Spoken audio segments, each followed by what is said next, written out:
તે લેવું ને ફલાણું લેવું દીકડું લેવું. મહિનો આવે તો હાથામાં આવે 70-75,000 ગયા.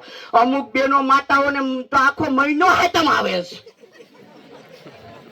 ઉભ્યું જ ન થાય રમવામાંથી. હમણાં ગુલો આવી છે, હમણાં એકો આવી છે, હમણાં રાણી આવી છે, હમણાં બાદશાહ આવી છે, અને એમાંથી જી છે એ જાય. હવે તો એવો સમય આવે છે ને, એક સમય હાથમ ને આખો મહિનો આવી છે ને, તો તમારા છે ને ગળાના તમે આ ડુલે મૂકી દેવો ગાડીઓ અમારી બાજી. એટલું બાકી રહ્યું. હવે આ ધોઈ નાખ્યા બધા અહીંયા આવ. હવે એટલું બાકી રહ્યું, બીજું કઈ બાકી નથી રહ્યું. તમે વિચાર કરો છે, બીજા જોર જુલમ આપણે બંધ. અમુક ભાઈઓ તો બાઈઓ સામે બોલતા નથી.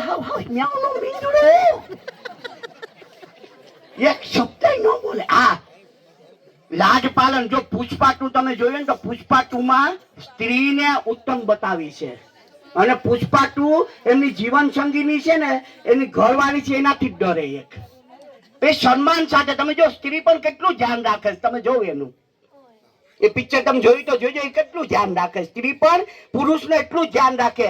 પ્રેમ ભાવ લાગણીની વાત કે જિંદગી ઓર કુછ ભી નહીં, તેરી મેરી કહાની હે. તડકા ચાયા તો આવે રાખે. આપણે બધા દિવસો સરખા ન હોય. આપણે મોટા થતા જાય, ભણતા જાય, આગળ વધતા જાય, અને બધું થતું જાય. મારે તમને નમ્ર વિનંતી છે કે આ વસ્તુને ધ્યાનમાં રાખવાનો વિનમ્ર પ્રયાસ કરવાનો છે. આપણે 10-15 મિનિટમાં આપણી વાત પૂરી કરી દઈએ છીએ, જેથી કરી અને બધા લોકોને પાછું વહેલી સવારે આવ્યા હોય એટલે પછી વાંધો ન આવે કોઈ વસ્તુ.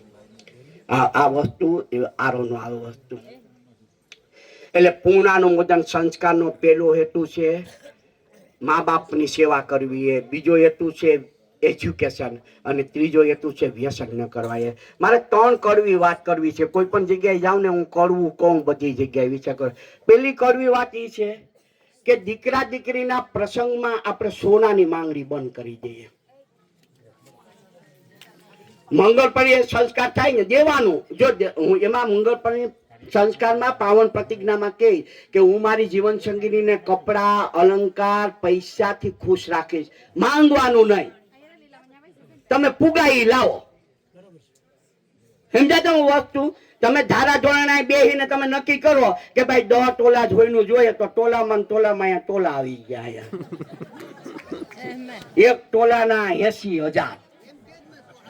તમે વિચાર કરો, 1 તોલાના 80,000. 5 તોલા ચડાવ લે એટલે કેટલું ને 7 તોલા ને 8 તોલા. પછી 2 મહિના લગ્ન પહેલા તો બધું હોય ગોરધનભાઈ.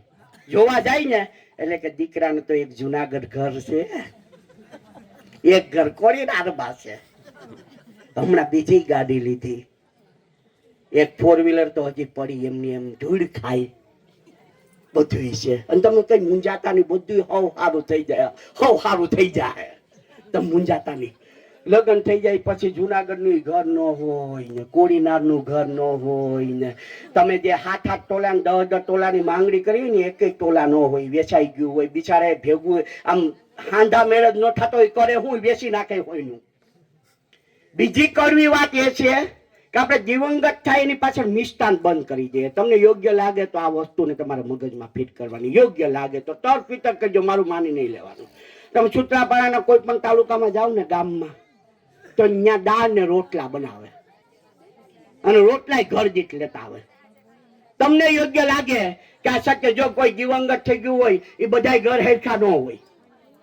આ ન કરે તો કે જો માની બાપાની વાહે કઈ કર્યું, એટલે હાવત જીવા રાવણ જીવા ભાઈઓ છે ને, કઈ ન કર્યું. મારી અહીંયા તો કઈ બનાવ્યું નહીં.